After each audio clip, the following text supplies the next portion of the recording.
สำหรับเนี่ยเรายังจะลอง WAMPServer ไปยังเช็คในตรงนั้นมั้งมาโหลดปัญหาเนี่ยปัญหาแบบนี้ยังจะโทรใหม่ใจเงินตัวนี้แต่เป็นยังไงยังไอscroll ตะกรอมั้ง scroll ตะกรอมาให้นี่ยังเคยเว็บไซต์มือนึงจุดเมาส์ในผักไข่ตัวเบี้ยจึงจะตารางเว็บมั้งจุดเลือกเว็บจะเลือกลิงก์นึงมั้งvề lầnโหลดลิงก์โจตะการbrowser ยังไงเนี่ยต่อมาtiếpយើងអាចមើលបាននេះយើងមើលច្រើនឃើញទេ scroll ទៅក្រោម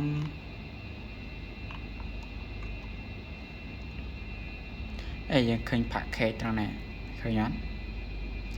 យើង scroll ទៅក្រោមមកចាល់មកម្ដងនឹងឃើញ package នេះតែយើងនិយាយថាអត់ package ម៉ាស៊ីនយើងប្រហែល14 bit មែនអត់បើម៉ាស៊ីនយើងប្រហែល14 bit យើងយកខាងក្រោមមកដើម្បីឆែកតម៉ាស៊ីនយើង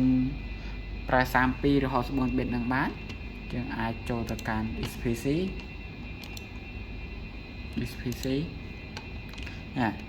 ចុចមកស្ដាមយក property នឹងមកតមកទៀតយើងនឹងឃើញsystem ថៃឃើញទេsystem ថៃ64 bit អូខេមកយើងអាចចូលទៅកាន់ web browser យើងវិញមកតមកទៀតយើងចុច click ចូលអានត្រង់នេះខាងក្រោមមកតមកវានឹង download ឲ្យយើងចាំវា download ចប់មកបន្ទាប់ពី download ចប់ហើយយើងអាចចុចបើក file វាបានហើយតើចុចបើក file វាហើយយើងអាចចុចមកស្ដាមលើវាយកពាក្យថា extract file ត្រង់នេះយើងយកពាក្យថា yes មក yes បានហើយយើងអាចចុចបើកវាបានតមកទៀតយើងអាចតម្លើងវាយើងតម្លើងយើងប្រហែល64 bit មែនអត់យើងតម្លើង64 bit ណាចាំមកស្ដាម open មកត្រង់នេះយើងយកពាក្យថា yes មក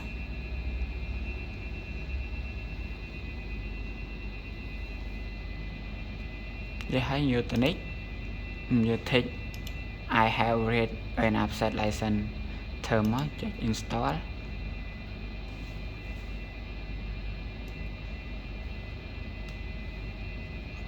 ចប់ហើយយើង finish មកតែ finish យើងចូលនេះចូលក្រោមមួយទៀត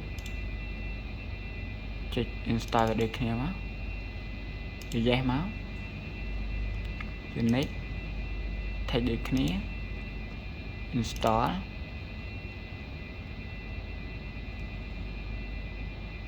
finish មកតមកទៀតយើងចូលនេះចូលអាក្រោមមួយទៀតយើង64 bit ទេយើងបើកតែ64 bit បានហើយយក yes ដូចគ្នាមកយើង next ថេកមក install មក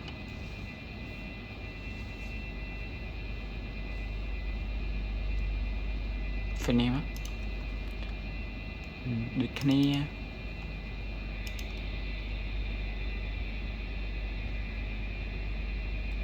យើងយក repair មក next finish តមកទៀតយើងអាចចូលពួកហ្នឹង update អត់បាយទេនឹងយកក្រោមពួកហ្នឹង update មកន័យថាយើងចុចទៅ update ដែលយើង install ខាងលើហើយអត់បាយទេអមលោវាចោលមកតមកទៀតយើងយកV credit 2022ហ្នឹងមក64 bit យើងយក open វាមកត្រង់នេះយើងអាច take យើង install វាបានហើយ take install មកត្រង់នេះចេញ yes no យក yes ទៀតមក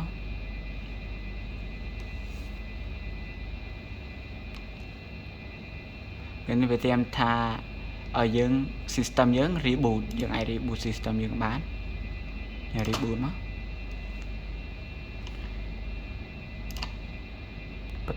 យើងបន្ទាប់ពីយើង restart ហើយយើងអាចចុចតម្លើងវាម្ដងទៀតមក